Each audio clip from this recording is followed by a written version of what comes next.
Hey you guys, this is your girl Natural. Welcome back to my channel. I have some developments on Bob Lee. You guys know we talked about on my channel recently that Bob Lee, the founder of Cash App, tragically passed like right outside of his own apartment building, I believe it was, stabbed multiple times. He had just come out from a night of partying, and developments came. His friend, this guy named Nima Momini, apparently killed him over.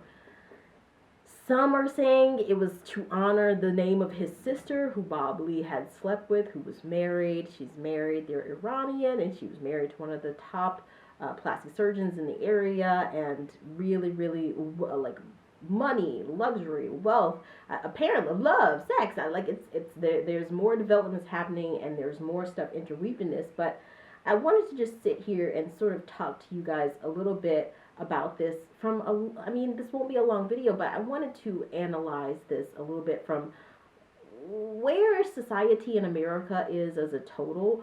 San Francisco, and my experiences living in that city and being in tech culture, and just what's kind of going on. You guys know I'm writing a book about, millennials finding love. I definitely think Bob Lee was more of Gen Y, but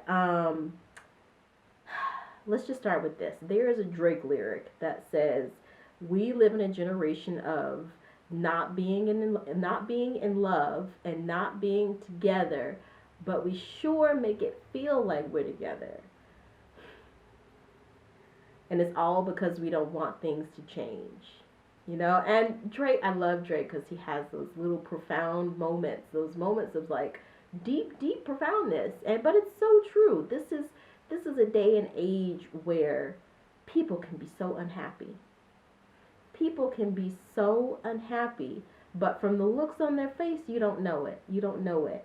And so Bob Lee, he's this guy. He's got this amazing startup. He's got money. He's got children. He's got the wife, and he's sleeping with another man's wife.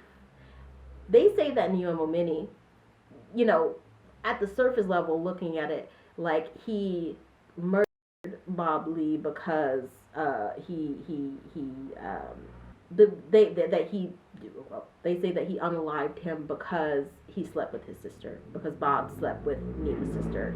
But the more that they delve into this, they actually really think that it was much more associated with the fact that Bob had dated an ex of Nima.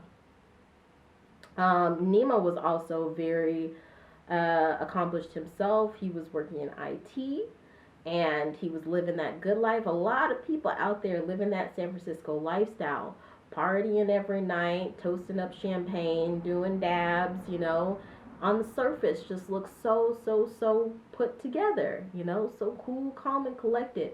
But beneath that, something else is going on. So let's talk about this. First of all, I want to talk about Bob Lee. Um, when I looked up on it, when I looked up on Google and did some research, I tried to see if he was married, because he's sleeping with Nima Momini's sister, he's sleeping with Nima Momini's ex. It's like, what's his attachment? Because I knew he had 2 kids, but it was my understanding that he was married. So then I went and I did a little bit of research, and he was separated. Technically, I think still married, not divorced, but separated. And I dated this one guy when I lived in San Francisco. Literally lied to me about his name. And he was working for SpaceX. He was making really good money. He was really intelligent. He had his own startup. And all I need to tell you is that he lied to me about his name. Like, what else do you need to know that someone is so, like, there's something else going on? Literally, he would text me and be like, I'm on the floor of my bathroom, had to take a Xanax just to get out of bed this morning. And I'm just like, what? I say that to say to you that on the veneer, on the surface of it, San Francisco looks like a city that has all of these tech companies. People are living up these luxurious lifestyles, toasting on yachts and partying and stuff. But there is a real sinister thing just beneath that. And there's only so much partying and all that stuff that you can do to cover that up. Like this question of Nima Momini, and clearly there's mental illness there, but there's something else that goes with, there's a reason why I think they said 1 out of 5 executives are psychopaths, because a lot of times psychopaths, they're like wolves in sheep clothing, they hide in plain sight. And I think that this is a culture that we really, really, really need to address.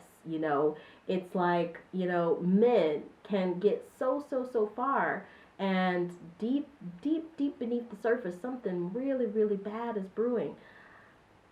Guys, take care of your mental health. Take care of your mental health. I mean, that check ain't gonna be nothing if you're sitting up in a jail cell rotting. And what was it all for? The honor of his sister, or but after all of that, really, what was it for? Um, so I just wanted to talk about that. I hope that it resonates with somebody out there. If you're partying, drinking, partying it up, popping pills, whatever it is to cover up something else, address that something else that's going on, because it could end badly, baby. And I'm so scared for our men out there. I just feel like, yeah, I understand why the men's rights movement has become a thing. I think it's terrible and atrocious and sexist and misogynistic and racist. But I understand why it's become a thing, because men just don't seem to have the right guidance, the right guiding voices. I don't know if it's a lack of male mentors, or a lack of right examples, but those routes of really pursuing one's mental health, cultivating a transformative love relationship, having the right diploma, degrees, money, cars, career, all of that stuff, great. But at the same time, is your house in place? Is your spiritual house in place? Is your mental house in place? I don't know about you guys. I don't know if you guys are believers, whatever religion you might be, but there is only so long that you can go before God is just going to tap you on your shoulder. There is only so long that you can go. I'm really, really bewildered by this. I'm really bewildered by why someone like Nemo Momini, who's from the outside, I mean, he's got this tech career going. He's got this beautiful home. You can look it up on Google. Look at pictures of his home.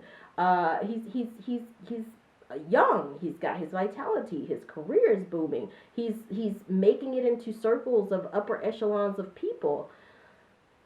And you know what? I feel like Bob, he could have known at those last moments exactly what was coming to him. He could have known, because there's something, I mean,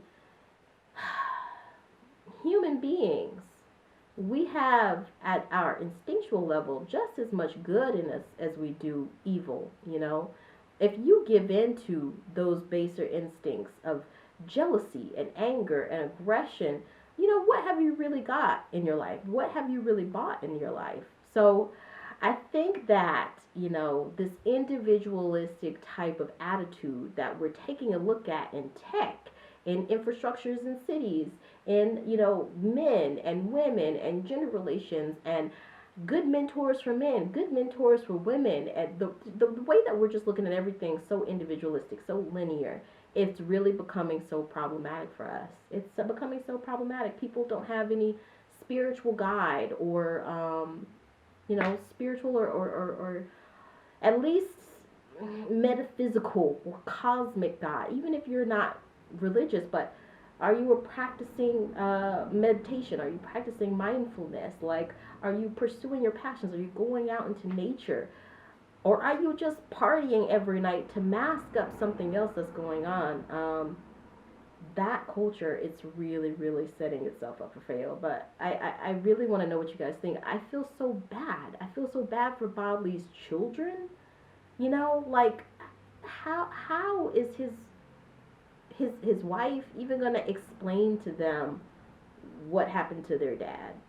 First they already are hit with a separation, the fact, and speaking as a child of divorce, I know how that feels. But beyond that, it's like, on top of that, he's not coming home. I mean, how much does a human life matter? And it just grinds my gears, because Jordan Neely is sitting cold in a grave, and people just want to, oh, Jordan Neely, he was a vagrant. He was, you know, a solicitor. He deserved to die for asking for food and money. But Bob Lee, we are so taken aback when someone. But I mean, what is a human life? Really, what is a human life? I feel like we gonna keep running into these problems. In the Western world, we are gonna keep running into these problems until we realize we are human beings. We function on the basis of compassion, of recognizing that others are human just like us, and that we are all looking for love and belonging. Masking that up with partying, with drugs, Xanax, whatever it is, it's not going to solve anything, and it's going to manifest horribly. You know, this example of Nima is how just stuffing down mental illness can manifest horribly. But I really want to know what you guys think. I'm so saddened by this whole ordeal. But again, if you're new to this channel, go ahead, hit the like and subscribe button, hit the bell so you know whenever I post a video, and I'll see you next time.